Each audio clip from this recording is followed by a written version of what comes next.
And you can see there were a lot of issues, and there are many more issues in the minds of these leaders, the senators. And this is a process to carry forward.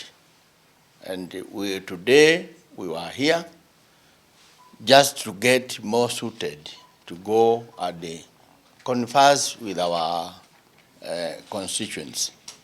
And I want to say that all of us in this country, all of us should be committed to having this time, at this time of this country, where this opportunity has come with a situation that has been created, by the existing political climate, which is conducive to conversing together and reasoning together. We should take this opportunity to solve most of these historical issues, because they are very critical to the advancement, to the survival, to the destiny of this country. And that's why we senators, this morning, we were very keen, and we will be carrying on. This is just the beginning of trying to bring this matter to what we used to call its logical conclusion. Now, I think, first of all, I want to thank the presenters. They have done their bit. And once again, I still go back to what I said earlier. The Bible is very thick. But the 10 Commandments, if you just summarize them, if you put them in your heart and follow them, you'll go to heaven. That's the truth. Therefore, can it be written? God said, thou shalt not steal. It's very easy to hear that you should not steal.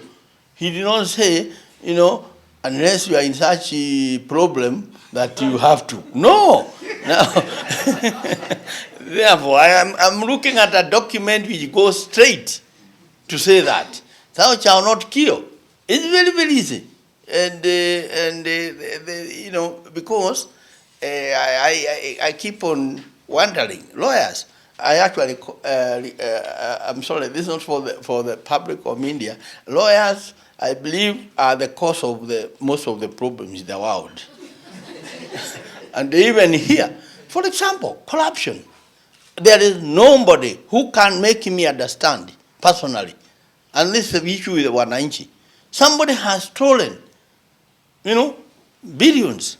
People know. You are walking the other day with one shoe, without socks. And now, within 1 year, you have a big mansion. Truly. Do you need to spend a lot of talking and the time? If you take that mansion, hata jaji aambiwe hii nyumba ni ya huyu. Sasa alikuwa namna hii, alikuwa na nyumba ya nyasi. Sasa angalia. You just ask him, we know you are in charge of a lot of money. Now, we can see the house you have built, if nothing else. Tell us how you built it. You started building this time, up to this time. Therefore, I'm saying, I think there is something wrong with our legal system and all the way through the courts. And it's very frustrating to wananchi. Let me tell you here. When wananchi are going to a dispensary, there is no simple drugs, malaria drugs. And they can see big gasolers moving around, people in big mansions. Na akienda kwa koti, inasemekana iko namna hii, basi wanaambiwa, you pay a board, you pay this. And wananchi say, now, where do we go? Where is our God? That's the truth in the country. These things must be sorted out. And the other countries have done them. And I want to say, when I look back where they have been done, they have done because a few decisive actions have been taken. Otherwise, hii maneno yetu ikiendelea, I feel. And these are the things we are going to interrogate at this time. But I'm talking on what wananchi tell me. And I am talking at what I hear. Otherwise, we have a good country. Now we have an opportunity. It's for us to carry it forward. Now, those were a few comments I had. But for today, if anybody wanted to hear, Sijui kama watu wa media wako hapa, because they like picking what you don't want them to pick. Now, hebu niambie nyinyi what I think we really meant to do. We were just here this morning, is to start conversing. You will remember at Bomas, we said we are going, study the document, and it's from by next year. That's the time we are going to start getting very much public. Now, for us as readers, we are just preparing ourselves because we must read from the front.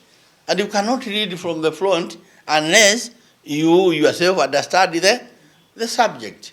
That's why we are here. And as you can look, this is, this combination cuts across Kenya, and that is the spirit of BBI, that it is bringing the people of Kenya together. If you look here, the senators here, we cut across the divide of Kenya.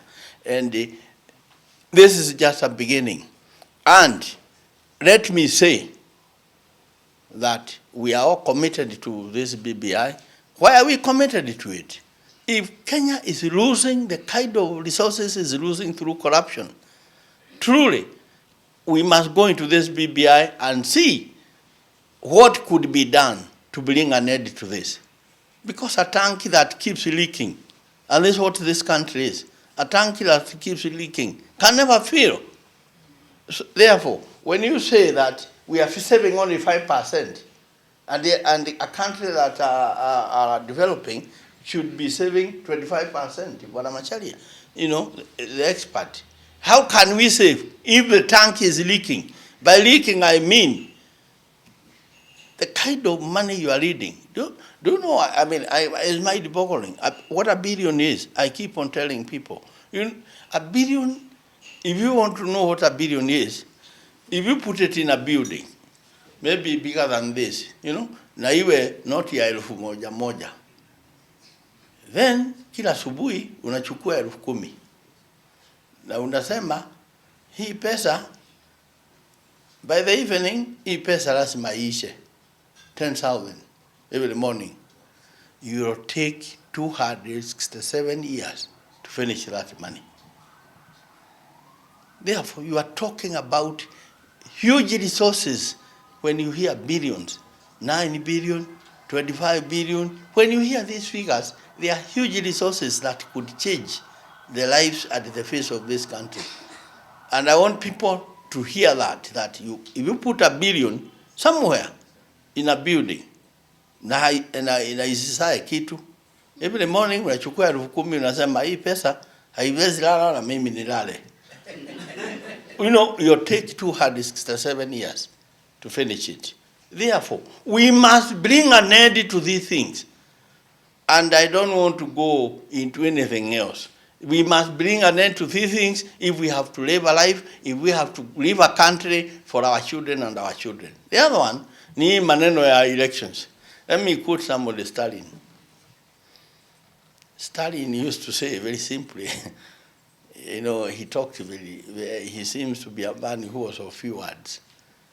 He used to say, the people who fought don't matter. The people who matter are the people who count the votes. Now, I want to say, regarding representation, regarding elections, we have to look at the people counting the votes and make sure that what people wananchi put is what the goals, isn't it? After that, let anybody. And the other one, the here executive, because everybody wants to hear they belong.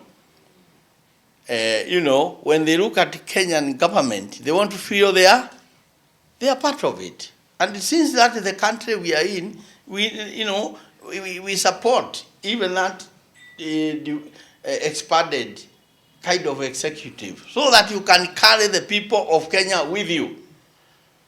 And finally, let the people of Kenya be the ones enjoying the resources of Kenya.